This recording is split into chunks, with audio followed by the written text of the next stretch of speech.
What's up? What's up? Real MVPs, Ricky Widmer here, and welcome into another Ricky Widmer show. First off, need to apologize. I've been a little MIA the last 2 days. The first day, Tuesday, I just felt like doing absolutely nothing. So that's what I did. Absolutely nothing. Yesterday, got a little busy, never got around to doing the video, but I am back today. And we got I want to say jam-packed show. It's not a lot of stories to talk about, but they're meaty. They're meaty and going to take up some time. So before I get into everything, make sure to hit that like button if you like what you see today. Hit that sub button if you love it. And remember, ring the bell. Ring the bell if you want to stay notified to everything going on here at MVP Sports. But let's get into the first thing that I want to talk about today. And got some NFL, NBA on the docket. Let's start on the football field first, as it has been announced, it has been made clear, Gardner Minshew is going to start for the Eagles this week over Jalen Hurts.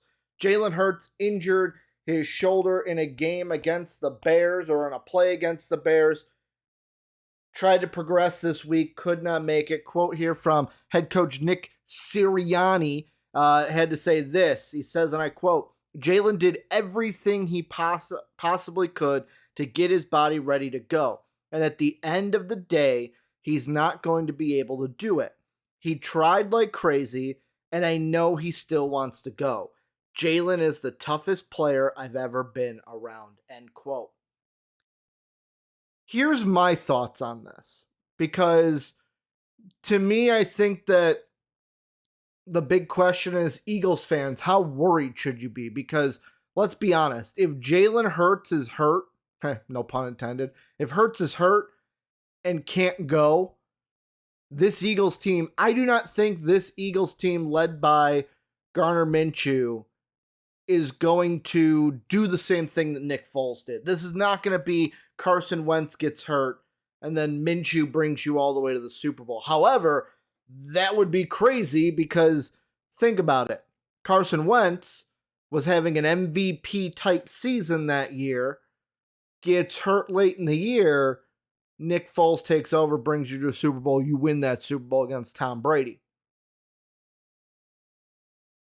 Jalen Hurts having an MVP type season, gets hurt late in the year, question mark on if Minshew, I don't think Minshew's the guy. Nick Foles, just special situation. I think Nick Foles is better than Minshew, even though I do like Minshew and the stash a lot, but I don't think Eagle fans need to be worried here. And maybe Eagle fans are already telling me in the comments, Ricky, this is ridiculous. There's no way we should be worried about this. I agree. There's no reason the Eagles should be worried, and here's why. I personally do not think Jalen Hurts' injury is as serious as some are making it out to be. Like the whole oh, well, he tried to get going and oh, he just couldn't make it. I honestly think that Jalen Hurts probably could play. Yet again, not a team doctor, not in the locker room. This is all speculation from the top of my head. I think that the Eagles are saying, I know you want to play, but don't rush it. We're going to say you're not medically cleared. And the reason why I think this is because you got to look at the situation the Eagles are in. The Eagles are in a situation where they've got a 2-game lead on the Vikings, really a 3-game lead because they beat us earlier in the year and have the tiebreaker over us. And they have a 3-game lead on the Cowboys.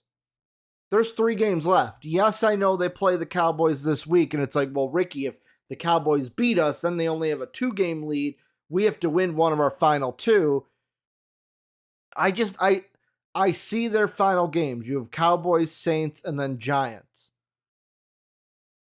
To me, I see this as, hey, we're going to let you sit. I'm not saying Hurts is going to sit all 3 games.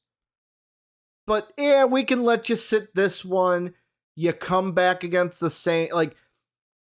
Here's how it'll work. He'll sit this game. If they beat the Cowboys on Saturday, then I don't think we see Jalen Hurts until the playoffs. There's a possibility he plays the Saints game and sits the Giant game, but if they beat the Cowboys, I wouldn't be surprised if the Eagles said, no, you're sitting until the postseason. Because then if the shoulder is really bothering him, hey, you get 2 weeks to nurse that injury, not take extra hits, because if they win, boom, they've got number 1 locked up. They don't need to win any more games.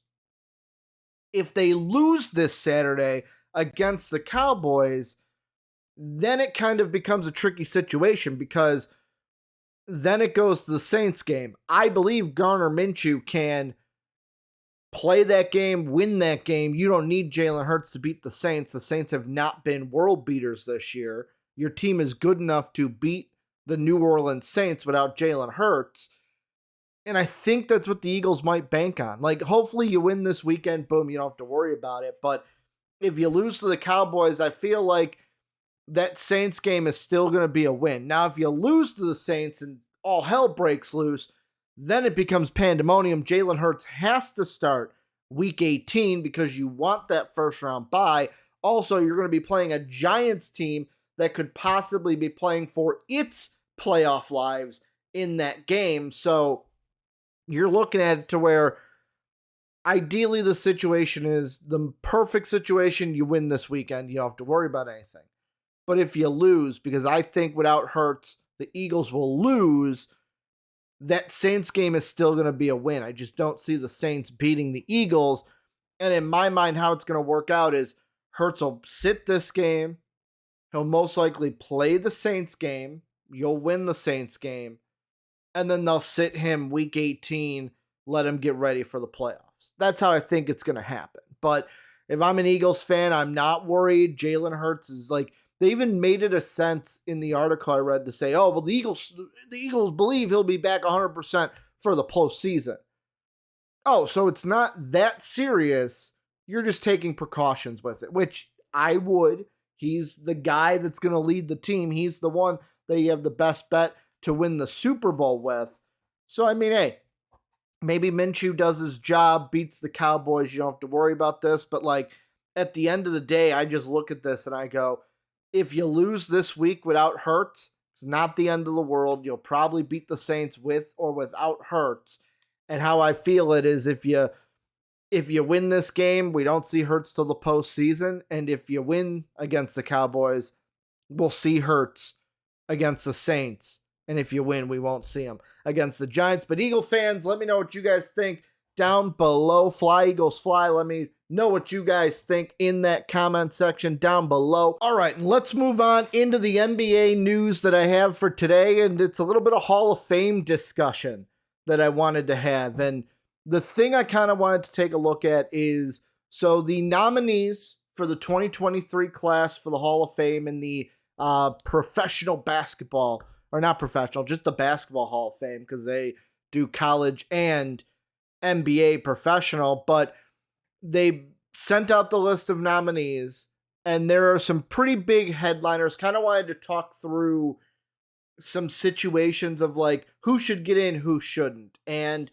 the big discussion here is at the top of the list, we have 4 first-time nominees that should all get in, but there's questions on one of them. I'll bring it up in a second, but the first ballot, or the first time nominees, first time on the ballot, you have Dirk Nowitzki, D. Wade, Tony Parker, and then Pau Gasol. Now, I say all 4 of these guys should be in. Like, I look at these players, I look at my childhood, my life, like this is basketball that I grew up with. These are guys that I grew up with.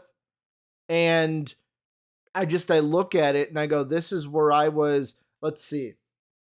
These players were formative in like my high school and college days of being an NBA fan, of starting to be that adult and not looking at a sport through kid eyes anymore. And most of I think 3 of these guys are going to get in for sure, even though you look at Basketball Reference, Dirk Nowitzki, D. Wade, 100%. They've got Pau and Tony Parker in the 93%, which I say all 4 should get in. However, here's kind of what I think on it. Now, Dirk, You look at what he's been able to do, no question. Same with D Wade. I think I agree with Basketball Reference. Those guys are the ones that should get in, no doubt. Even Tony Parker, because like you look at Tony Parker, and I'm pulling up stats here. Over his career, 24.5 points, 5 rebounds, 3 assists, 57% from 3 points. That's the kind of big, meaty, like wow stats that he had. However, the thing when you think of Tim Duncan, you think of Tony Parker, you think of Manu Ginobili, you think of anyone from that Spurs dynasty. They were an entire unit. Each one of them was important. And I'm not like, that's not an excuse that, oh, Matt Bonner should be in the Hall of Fame. I'm talking about those big three, the Timmy D, the Manu Ginobili, the Tony Parker. Manu Ginobili's already in there. So, like, I think it would be hypocritical to, hey, one of you guys get in, but not the other one. So, Tony Parker, I'm putting in too. I've seen some debate, though, about Pau Gasol, because you look at the stats, 17.6 points per game, 11.4 rebounds, 3.4 assists, 2 blocks a game, 48% from the field. Also, you look at it, 2 titles, won 2 titles with the Lakers. Yes, he wasn't the MVP, but like, can we hold that against him? Like, Kobe Bean Bryant was the MVP of those finals. He also had 6 All-Star appearances, 4 All-NBA teams, and like I said, he had those 2 championships. The little gray area that I have with Pau Gasol, and if I had to vote, I would put Pau Gasol in. I want to get that clear as day right now before I get a comment of like, you don't think Pau Gasol should be in the Hall of Fame? The thing that I look at, though, and this kind of is the conversation that I want to bring up, is what do you think? First, I'm going to ask the question, what do you think? Should Pau Gasol be in the Hall of Fame? Because one guy that I look at and I go, okay, he's not in the Hall of Fame. He's not a first ballot. Is Chauncey Billups. He doesn't have the rebound numbers that Pau Gasol has. But around the same points. He's only won 1 NBA championship, but let's be honest, that Pistons team ran into some tough opponents. They had to play the big 3 in Boston. They had to play LeBron James when LeBron James was just coming up and like, hey, I'm gonna start going to championships. Had to go to Miami to win them because he couldn't win them in Cleveland. I know. He eventually got one for Cleveland. We got that straight. But my point is, Pau Gasol, I look at it, it's like, yes, he has more championships. Yes, they're different players too. Like, one's a guard, one's a forward center, more power forward. So like 11 rebounds, like for a backcourt player, yes, Pau Gasol's numbers are amazing. But I look at Chauncey Billups and I'm like, shouldn't he be in too? Because if we're gonna, and here's the big thing, the one finals that Pistons team won, I know you could make the case of like, well, Ricky, they went to a finals, they lost to the Lakers, so Paul got one off of Billups. I want to say Paul was there for that one. You guys can fact check me down below, but they even lost one to the Lakers. So I don't know. I think both of them should be in. I think it's weird that Chauncey Billups is not, because I feel like, because in the one finals that Pistons team was able to win, he was the MVP. He was the most vital player to that finals. And yet again, I think it's the same thing. You got to look at that Pistons team like we just looked at Tony Parker. If you take one of the key players off that team, they're not going anywhere. Like Ben Wallace, Chauncey Billups. You don't have either of those two guys, you don't win a finals. Look at the Lakers. You don't have Kobe. You don't have Gasol. Kobe could probably get there on his own, but Paul helped make helped make that team better. So like I look at it and it's like that's kind of like the barometer I'm using. I think both of them should be in. I think it's weird that Chauncey Billups is not in the Hall of Fame, but I want to know what you guys think. Should Pau Gasol be in? Should even Chauncey Billups be in? Or am I bringing up someone that has nowhere near the qualifications to be in the Basketball Hall of Fame? Other guys that are nominated, first ballot coaches. I mean, going into a little bit of college, you've got Jim Larrañaga and John Beilein that are both being nominated. I feel like there's a case for both because John Beilein, he's out of coaching. He's now a senior advisor with the Pistons. Yes, I know he had that bad stint with the, I want to say it was the Cavaliers, but I look at his time at Michigan, and especially in those 2010s, two-time runner-up, made it to the Sweet 16, counting the two runners-up, an Elite Eight appearance, 2 times where they lost in the Sweet 16.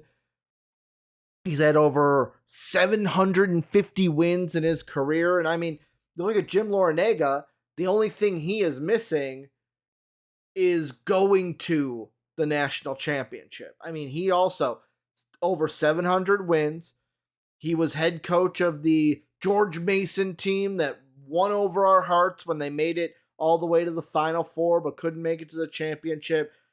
Yes, he's had an abundance of wins. He's had 236 wins at Miami since he took the job in 2011, but they just haven't had the same tournament success. John Beilein, I think for what he's done in college, especially with those Michigan teams, I would put him in the Hall of Fame. Maybe some people might say the barometer is, well, he never won a national championship. Do you need to win a national championship to be a Hall of Fame coach, or can you have the track record of winning and be a two-time runner-up for the national championship, a thing that is very hard to do. Like, winning it is impossible because of how the tournament is. Two-time runner-up, that's also a pretty good feat in my mind. Jim Larrañaga, though, falls into a position or a topic that I wanted to bring up here for the end because I'm bringing up another name from the NBA. Greg Popovich. Pop is a nominee. Let's all make this clear. Coach Popovich is going into the Hall of Fame. I know before I've read articles where he's kind of said no to the Hall of Fame before. And here's my thought on it. Is he a Hall of Fame coach? Yes. Yeah. Without him, the Spurs don't win those championships. I know that the Secret Base, used to be SB Nation, on YouTube did I think it was a Prism or whatever, video they did where they outlined Greg Popovich and how he started with the Spurs, was in the head office, then kind of finagled his way to coaching these Spurs. Without him, they don't win those championships. And he's a phenomenal coach. He's got the wins. Here's my only thing. And Popovich and Larrañaga fall into this. This might be, even though I'm a millennial, this might be an older take, but I personally think that you shouldn't be able to qualify for entering the Hall of Fame until your career is over. So, for example, yeah, Chauncey's coaching right now, but Chauncey's career as a player is over. John Beilein, he's still a senior advisor, senior whatever, for the Pistons. His coaching career right now is over. Larrañaga is still coaching. Popovich is still coaching. Now, these two coaches are vastly different because I don't think that, like, let's be honest, the Spurs aren't going to win any more finals with Pop at the helm. Not his fault, just where the team is right now. But I don't think there's anything Pop needs to do to pad his resume. Like, he's a Hall of Fame head coach.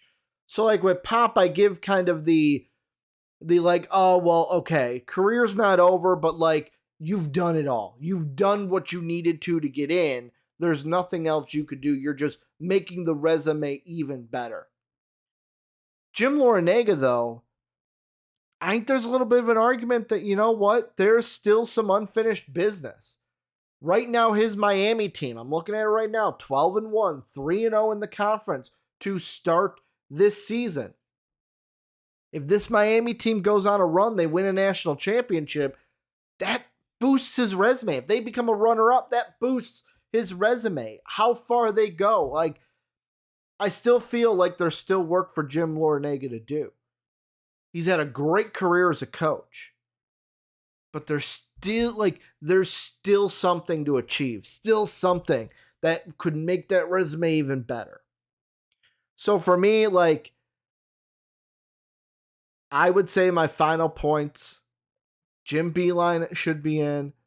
Larrañaga I would keep off for right now. He would not be, has the Hall of Fame, like, isn't like a for sure no, never going to get in.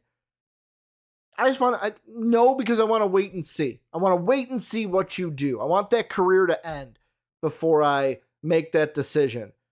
Popovich is in, baby. He's in no matter when. Like, the only thing I have the debate is, should we wait until Pop's career is officially done and he officially retires beforehand? I think, I want to say this is his last season, but I can't remember if he's actually said that. Someone in the comment section can help me out down below. But yeah, two biggest points from this kind of rambling on the Hall of Fame is Pau Gasol. Do you think he gets in? I think he does, but yet again, there's some debate. And Popovich, should he get it? Like, the whole point of, should someone get in before their career is officially over? Let me know what you guys think down below. Thank you guys for checking out today's Ricky Widmer show. As always, hit that like button if you liked what you see. Hit that sub button if you loved it. And ring the bell. Ring the bell if you want to stay notified to everything going on here at MVP Sports. I want to thank you again for watching. I will see you guys tomorrow. And as always, have a good day, everybody.